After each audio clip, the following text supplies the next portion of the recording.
Hello everyone, welcome to my channel. আজকে পরীক্ষা, তার জন্য বেরিয়ে পড়েছি। কলেজে চলেও এসেছি, জানি না কি হবে এক্সামটা। হ্যালো, খুব বাজে পরীক্ষা হয়েছে। আজকে ইন্টারনাল ছিল আমাদের একদিনে দুটো করে, আর পরপর দুদিন। কি বলবো, খুব বাজে অবস্থা। তাও এরকম হ্যাঁ করে হাসি, কোনো লজ্জা টজ্জা নেই। আমরা অঙ্ক প্রত্যেকটা করেছি, প্রত্যেকটা ছক কেটেছি। আমি অপশনটা পেন দিয়ে আরো হচ্ছে আমি ডোমসের পেন্সিল।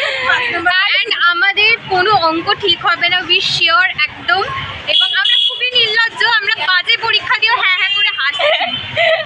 আর আমরা দাগ টেনে রেখে এসেছি, স্যাররা সব বসিয়ে নেবে, নিজেরা অঙ্ক মিলিয়েও দেবে। মানে স্যারেদের দায়িত্ব। আমার শুধু দরকার 8 নম্বর। 8 হলে 7.5 ওটা পেলেই হবে, যথেষ্ট। এইটুকুনি দিয়ে দিও ভগবান, প্লিজ। বাড়ি ফিরে আসছি, এবার বাড়ি যাওয়ার পথে। বাড়ি গিয়ে এবার কালকের পরীক্ষার পড়া করতে হবে। টাটা এভরিওয়ান, সবাই ভালো থেকো।